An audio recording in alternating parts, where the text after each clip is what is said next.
Life is complicated. I never thought I'd live like this. No?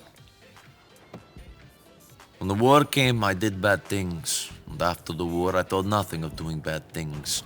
I killed people, smuggled people, sold people.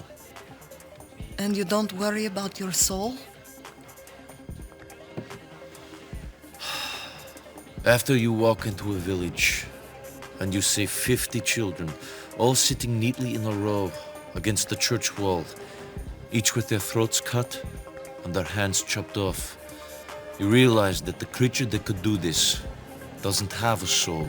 Prior to Red Dead Redemption 2, Grand Theft Auto 4 had to be Rockstar's most mature story to date. Their first big leap into the next generation of hardware, which at the time was the PlayStation 3 and Xbox 360. It seems like every series, every big name video game has that underappreciated, underrated, constantly overlooked game. And when it comes to Grand Theft Auto, it seems like Grand Theft Auto 4 is always that. It's always remembered for one particular thing: the physics, the ragdoll effects, or just how bad the driving mechanics in this game really was. Which, going back 14 years later, replaying this game, yes, the cars do drive like shit. However, another thing to appreciate this game for is that even though some of the cars are a pain in the ass to drive, at least they all feel distinctively different, whereas in Grand Theft Auto 5, everything feels relatively the same to drive. All you gotta really take into account is the size of the vehicle that you're placed in. And that's literally it, which is funny to me because while the driving in GTA 5 is so much easier, in 4, the intricate attention to detail, the suspension in the vehicles, how much damage is visibly seen on these vehicles when you crash into them. And like I said, the cars themselves. Driving a car in GTA 4 is the equivalent of trying to take a piss with a hard-on. It's not exactly exciting, it's a little bit awkward, and it's very hard to get out of certain situations, and there's usually a mess. But besides that, at least going over to the narrative side of GTA 4, personally speaking, it's my favorite story. You follow Niko Bellic, a Eastern European man of no specific country of origin, coming to Liberty City. It's upon his arrival that he soon finds out that his cousin is one of the biggest liars on the face of the earth, since for the last 10 years or so he's been getting emails from him talking about the wild life that he's been living out in America, having crazy American orgies, all the mansions he owns, and sports cars, and come to find out, yeah, he lives in a roach-infested apartment with a failing taxi business, and he's in debt to quite a few loan sharks, one of which is actually banging his girlfriend. No, my woman was banging this warthog and you didn't do anything? I still find it hilarious that he's the only one in the room that doesn't realize that's actually happening. That's the main theme of the game. Niko coming to the United States trying to get his slice of the American dream, going from job to job, earning money to support himself, and look out for his cousin Roman. I mean, sure, he may be pulling the plug on some Italian mobster turned informant, Go to sleep, Anthony. You look tired. or taking some dead bodies to a doctor that sells organs on the black market, and making a couple dark jokes while he's at it. Shit.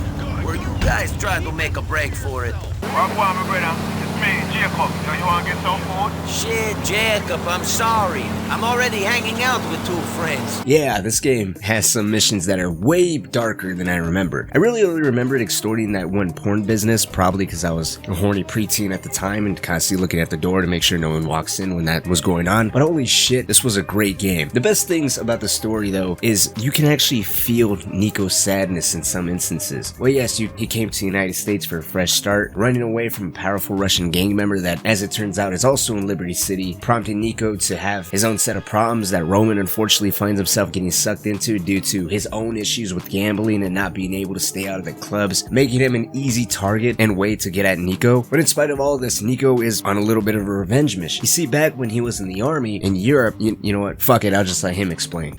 When I was in the army, we were going on a mission to ambush a squad who had killed a lot of innocent people. They were our enemies. But we never did it. There were 15 of us, all boys from the village. But one of us betrayed the group. It was a setup. For money. 12 people died. 3 escaped. I know the traitor was not me. So for 10 years, I've been searching for the other 2. One of them lives here, Honestly, this is one of the oh shit I'm not paying attention what's going on moments, as this side motive in Niko's plays a smaller role. Sort of, it's a little bit more in the background. I found myself focusing so much on Roman and Niko's relationship and how they're constantly on the run avoiding Ray Bulgarin, a powerful Russian gang member who believed Niko owed him money, and focusing so much on Niko's immediate revenge with Dmitri, a man who earlier in the game betrayed Niko's trust and outed him to Bulgarin. You know, that's actually a cross and betrayal you see happen in front of you, and you witness the entire duration and evolution of Dmitri and Niko's relationship, from the two of them being somewhat partners to Dmitri having Niko assassinate Dmitri's partner, then after that you get stabbed in the back by Dmitri, and then it's just the entire game, this back and forth of Dmitri tormenting you, capturing Roman and luring you into a trap. You know, you don't realize that this entire time Niko is on his own personal mission, not only to wreak revenge and seek answers for why a former comrade and friend did what he did, but also to find that part of him that's been missing this entire time. One of the most moving clips of the game, providing insight to Niko and his mentality and how he's been living the past 10 years or so, isn't even in a cutscene. It's on a drive to find that one person who he believed betrayed him all those years ago. Some way, my friends from the village were lucky. I lost myself that day too. Everything that was good and innocent in me died along with them. If I could live those hours again, I think I would have preferred to be buried in the pit along with everyone else. This is all that is left of me. What am I good at, Roman? What is my trade? A deal in death? Because that is all that is open to me. That conversation is much longer than that, but it gives a quick glimpse of the inner turmoil and pain Niko's in, and as much depth and how well written Niko and Roman is, that's just part of what Grand Theft Auto 4 has to offer narratively. Rockstar really flexed their creative writing skills in this game. While the main story involves Niko, his introduction to Liberty City and everything its criminal underworld has to offer, watching him balance family, work, and his own personal revenge mission, Grand Theft Auto 4's story was beefed up with 2 story expansions that not only involved 2 other interesting characters with some new safe houses, weapons, HUDs, and new characters to interact with, but the 2 protagonists you play as even played a direct role or had some hand in things going on behind the scenes of the main story. The first of the 2 DLCs, titled The Lost and Damned, is focused on Johnny Klevitz. Yes, the man who was stomped out by Trevor in Grand Theft Auto 5. I know, cowboy. It's okay, man. Give me a hug, yeah.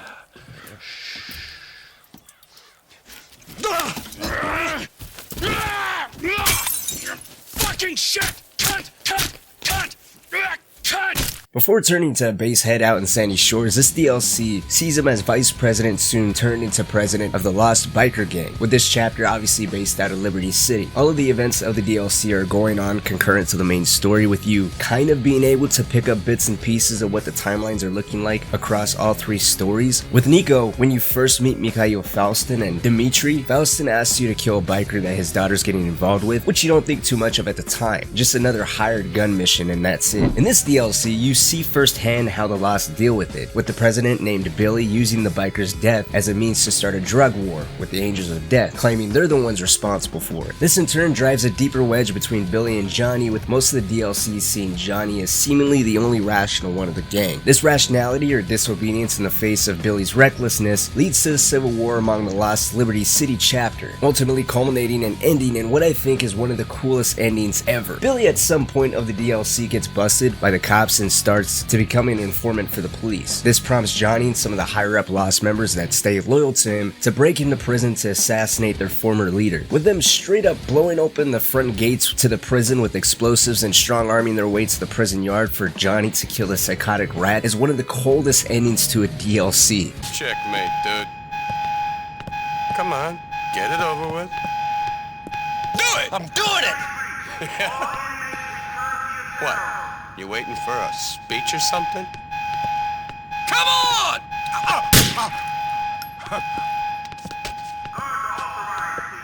And while the story, like I said, mainly revolves around Johnny, there's a lot of additional information of the DLC that helps fill in the gaps of the main story. Earlier I mentioned Roman getting captured by quote-unquote Dmitri, and Dmitri tormenting Niko about how his cousin is bound and gagged in some warehouse out in the middle of nowhere. Well, in this DLC, as it turns out, it's actually Johnny that kidnapped Roman on behalf of Dmitri, a woman that he's closely related to, as it turns out, owed a large sum of money to some Russian mobsters, and in an effort to alleviate some of her debt, Johnny accepted the task of of kidnapping Roman for them. While I thoroughly enjoyed the ending to this DLC, I think this mission was the best though, because not only do you see insights to how Roman was captured, but there's a little bit of humor there with Roman actually shitting and pissing himself during the kidnapping, and them actively making fun of him for it. I apologize for living with those twins. You should apologize for that smell! You shot yourself or something? God damn! Lord, sorry for shooting myself! And for laughing at bruising balls!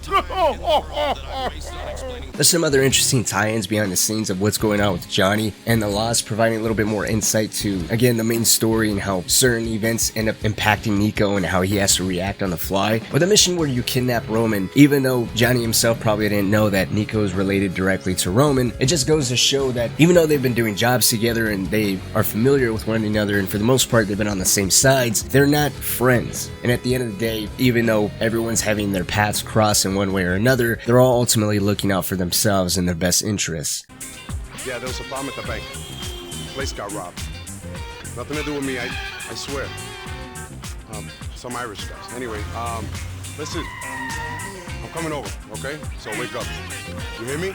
Wake up. The second DLC, The Ballad of Gay Tony, as you play as Luis Lopez, and you get to explore the nightclub scene of Liberty City in his DLC. Luis is the partner and right-hand man of Prince or Gay Tony, and holy fuck does Rockstar go hard in the derogatory terms. And I'm gonna be honest here, Luis being called a spick, as someone of Latin American and Hispanic descent, I've honestly never felt so included before in my life in video games, so thank you Rockstar. I kinda want more of this in game. Now, but seriously, if you aren't into the rough terms pertaining to Italian, Spanish speakers, or homosexuals, I don't know what to say other than at least Rockstar tried to make it fair for everyone with this comeback. Fucking hetero! This DLC picks up immediately after the heist of Bank of Liberty, which is a main story mission where for the first time Niko and Luis indirectly run into each other, with Niko, well, robbing a bank. While the main story and the Lost and Damned DLC show Johnny and Niko have a more direct impact and one-on-one interactions with each other, going so far as to work on jobs together, the Ballad of Gay Tony DLC shows Luis indirectly have some type of connection to Johnny and even Niko. Niko, for pretty much the entire story, has been hiding and trying to stay away from Ray Bulgarin, with him pretty much slowly fading to the background and Dimitri stealing that spotlight as the main person Niko's out for, slowly turning into a quest of revenge that we see kind of transpire throughout the main story itself, but that does leave some information to be desired as to what exactly happened to him and whether if Niko is safe from him or not. This DLC answers those questions, with Luis working directly for Bulgarin. We get to see what Bulgarin's doing behind the scenes, how he ends up setting himself up inside Liberty City. This DLC answers that, with Luis being one of Bulgarin's goons, for lack of a better term. Unfortunately though, eventually Bulgarin ends up betraying Luis after believing Luis tried to rob some diamonds off of him, and the DLC ends with Luis jumping onto a plane that Bulgarin's using to return back to his country. While not as big of a holy shit moment as the execution of Billy in prison by Johnny, the ending is still a great one, with Luis starting off with defending Tony and his Masonette nightclub, to Yusuf, an extremely wealthy,